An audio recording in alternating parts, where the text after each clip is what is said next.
Welcome to Politics in View, brought to you by the new National Star TV. I am Christine Telfa, your host on this show, and with me in the studio is one of our leaders, a political aspirant. I'll let him do the honors of introducing himself. Okay, my name is Stanley Okeke. I'm a businessman here in Abuja. I'm a property vendor. I'm the owner of Great Joy Property Ventures. I'm also running for an election in my constituency in Anambra State, Idemili North and South Federal Constituency under Young Progressive Party. Thank you very much, Mr. Stanley, for joining us today.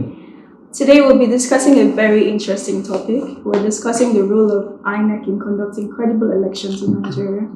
So as we know, election has been the forefront of almost everyone's conversation, every Nigerian's conversation in the last months. And in as much as we Nigerians have come to terms with the candidates that have been presented in front of us, we're still unsure if our votes are going to count in this election. This is why we'll be discussing the role of INEC.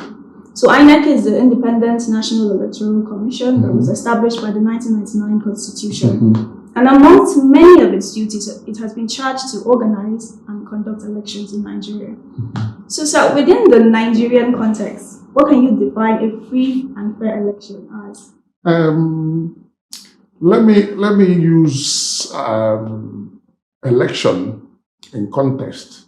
I will use Osun election, the last gubernatorial election, as what is called free and fair election. There will not be really a perfect election, but there will be credible election. There will be some skirmishes, some issues here and there, but really and truly, I'm going to give INEC 90%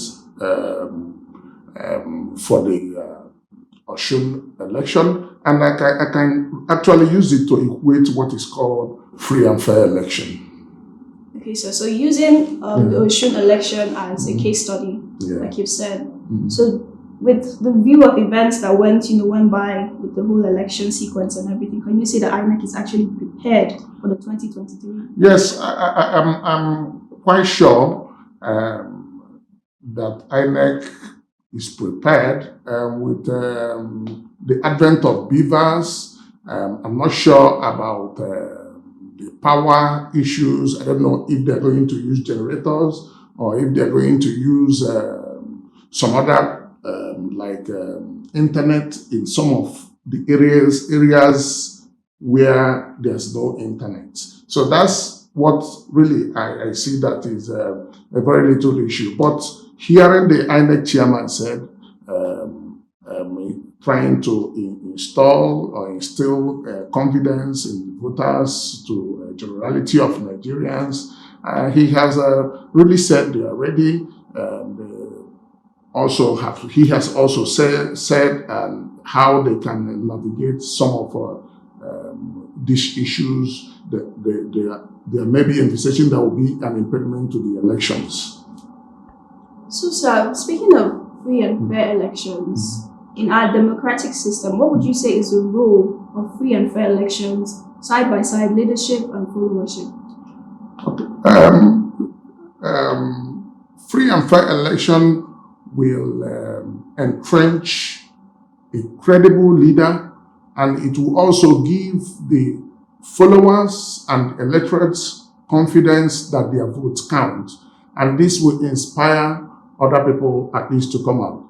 When people vote count and credible leadership emerge, that people will be happy.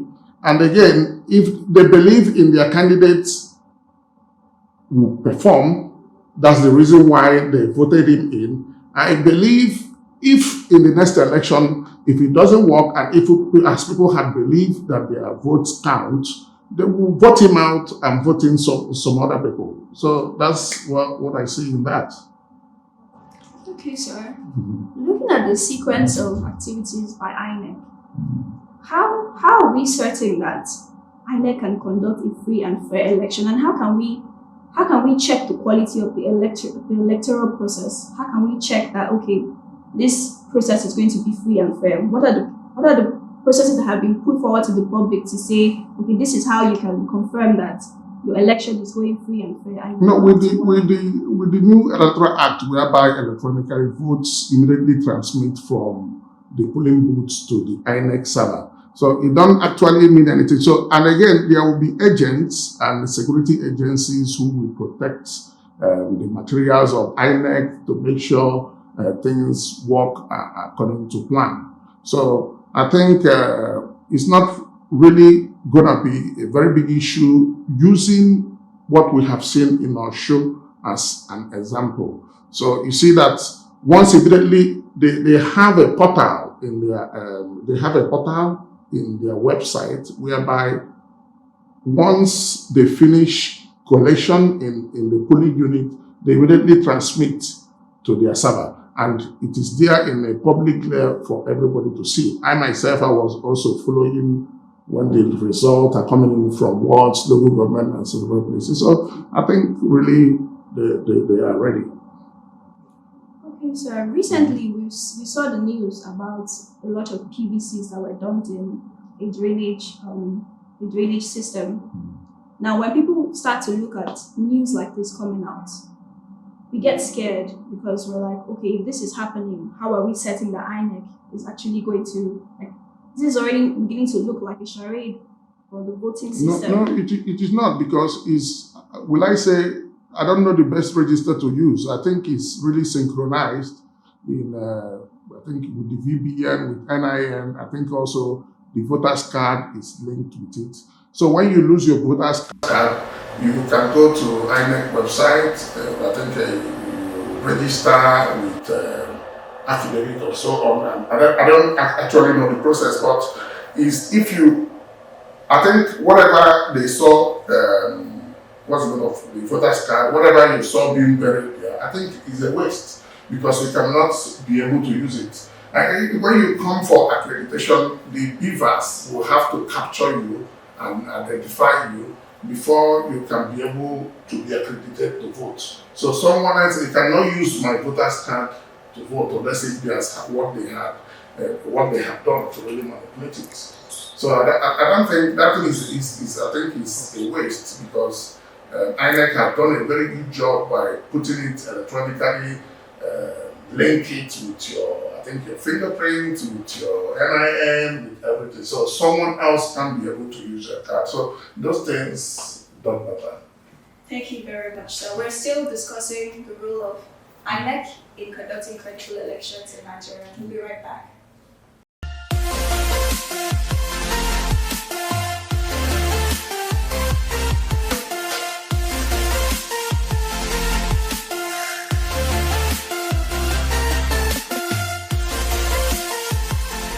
Welcome back. This is Politics in View. And with me in the studio is Mr. Stanley. And we're discussing the role of INEC in conducting credible elections in Nigeria.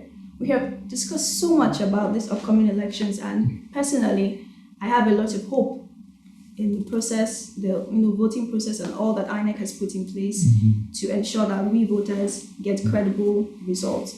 So, sir, we have seen the new amendment, electoral amendment bill, and it has come like really close to the election period. Yeah. So I want to ask you, sir, what is your confidence in this electoral bill, especially as an aspirant? How do you think this is going to affect, choosing credible leaders? I'm really very confident. Like I will always use Ekiti and Osun election, and the only thing that I see as issue, although in some sections in that electoral act is a crime to induce voters with money, I think is a crime also. But it's how to really mitigate it or how to arrest it. But somehow, it's an issue, but what I always ask, how many votes, like in Osun election, you have about 700 and something thousand. I think the winner got 400 and something. I think the incumbent, which they defeated, I think got 300 and something. So we're talking approximately 800 and something, or close to 800,000 voters. So how would you buy 800 and something thousand voters?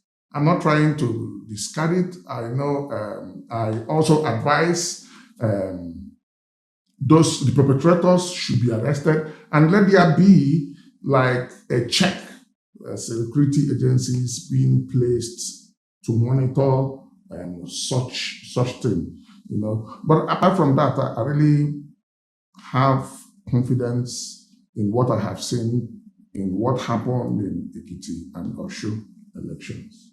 So do you think that the delegate system has provided us with credible leaders?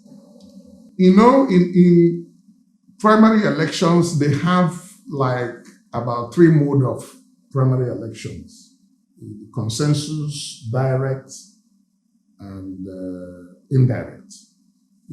So I think I would like a situation because I would prefer direct primaries than indirect primary, because direct primary is where all the party members will participate. So most people in Nigeria are party members. So I think it's because if it is like delegate, indirect election, it's limited to some few people. But if it is generality of all the party members, I think it will also give people confidence, because from the feelers, a lot of people are saying that the candidates in the various or the major political parties are not inspiring, like APC, Tinubu, and Atiku, Tinubu. Some young people are saying that they want alternative. That's why Peter Obi is the new face of opposition, the new face of opposition now. So I think the outrage, well, not outrage, or the complaint of the populace will diminish a bit if some of the party members are involved in direct primaries. But it is solely depends on party to say exactly the mode of primaries they're going to use. But I myself, I think direct primary is fine. So, in view of the upcoming elections, a lot of we young voters and voters in general are really concerned about our votes counting, because, like you've said, we have strong oppositions and we have people in power that are planning on wanting to come back in power as well. Do not want like a new face of power to rule. So now, with all of this in view, a lot of voters are really optimistic and like, oh, our vote's going to even count. Is this pessimistic? Yes, pessimistic. Sorry. Our vote's going to even count, or is there even hope for us? So what do you have to say to Nigerians? I think let me say something. I think Osun election should give everybody hope. In all the expectation, thinking that incumbents will come back and the opposition won. So I think that we give all well-meaning Nigerians hope. So with the new electoral act had made it more difficult for you to manipulate the elections. And the last election in Australia has clearly shown us that votes will count in 2023. We're really looking forward to the 2023 elections. We really want to see how Nigeria will shape out in 2023. So, sir, can you give our young voters, our old voters, everybody, all Nigerians, can you give them a word of advice and, help them, encourage them to come out and vote in the there's no need of bickering or bickering or being bitter, venting frustrations on Osun election should give us hope that votes count. So vote your conscience, go get your PVC. Do not sell your right. So if you're complaining, I don't want this, I don't want that, I don't want this person, I don't want it, get your PVC, guard it jealously. On that day, go and vote for your candidates. Thank you very much, Mr. Stanley. It's been lovely having you today in the studio. Our discussions have really put a lot of light on so many doubts that we Nigerians have had. So like Mr. Stanley has said, get your PVC and vote. Do not sell your rights for anything. Your vote matters and your vote is going to count. This is Politics in View, and it's been so nice having you with us on this interesting topic, the role of INEC in conducting credible elections in Nigeria.